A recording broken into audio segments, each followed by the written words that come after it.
S.E.L.F. was founded in 1995, actually, by a Lake County Commissioner named Janet Clemens. And the vision was for the county to have a community action agency that would help families become self-sufficient, but that an agency really needed to be holistic in its approach and cover the entire county. And that was the vision of our founder. And then I was hired in April of '96 and was the first employee.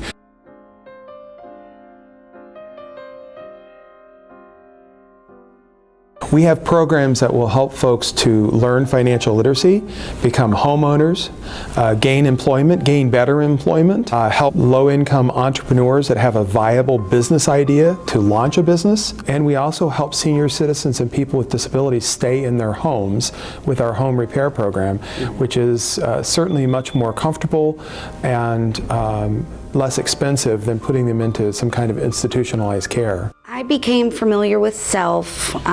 When I went through treatment for my drug addiction. I was in a unhealthy marriage with a child.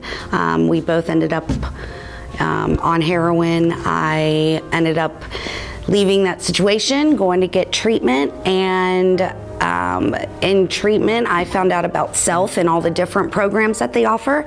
So I went through a couple different programs. I figured I'd take something like that since I'm a single mother now, just trying to, get ahead in life and trying to just further my education, maybe grab onto a career that might help me, support my family. So I ended up going through the Build Up Academy, and then they offered me the position as the year-round Vista for them.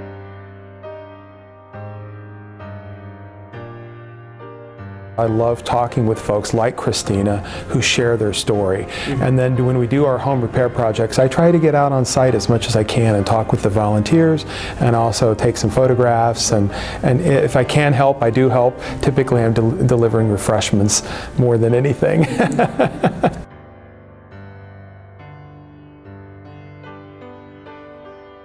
For an executive director of a nonprofit to be truly effective, he or she needs to get out, meet with clients, hear their stories firsthand. There are so many stories over 22 years that I could share. It's hard to pick out which one.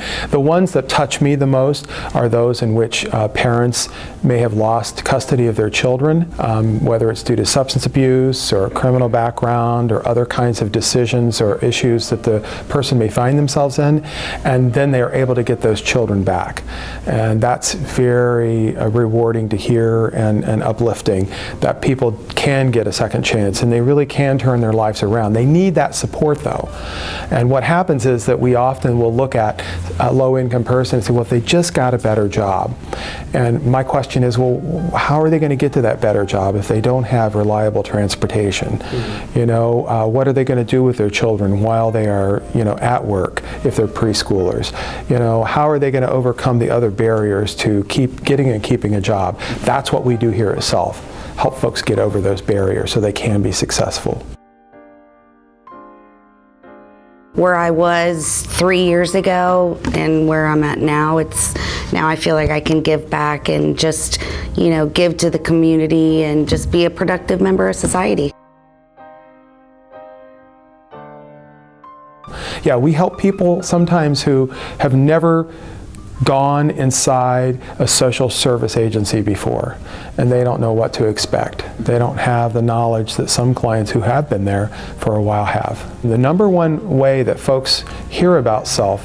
clients is word of mouth. And we've done surveys over the years and we thought, well, maybe it's this, maybe it's that, it's word of mouth. And we try to encourage folks that may be coming in for the Home Energy Assistance Program to think about our other programs that can help them so they don't have to come back for heap assistance next winter. But we try to get folks in as quickly as possible, because when we have that window available, when somebody says, I'm sick and tired of being sick and tired and I really want some help, then we want to be there and be responsive to that request for help. S.E.L.F. has an application. We have a process on our website of getting volunteers signed up to help us, and we have about 1,400 volunteers that help us primarily with our home repair project. If you and your nonprofit organization were to win the $1,000 through Magnified Giving, where would that money go to?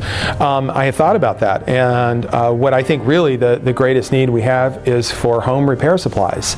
So that $1,000 would help between 2 and 3 homeowners with needed repairs that would keep them in the home. So you would have, and this grant would have a direct impact on between 2 and 3 homeowners. My favorite part of working at S.E.L.F. is to hear about the success stories and the impact that we're having on clients' lives. I really need to hear those stories, and so I ask the staff to tell me those stories. We have a client that comes to each of our board of directors meetings and shares his or her success with the board of directors because they're in a similar position as I am.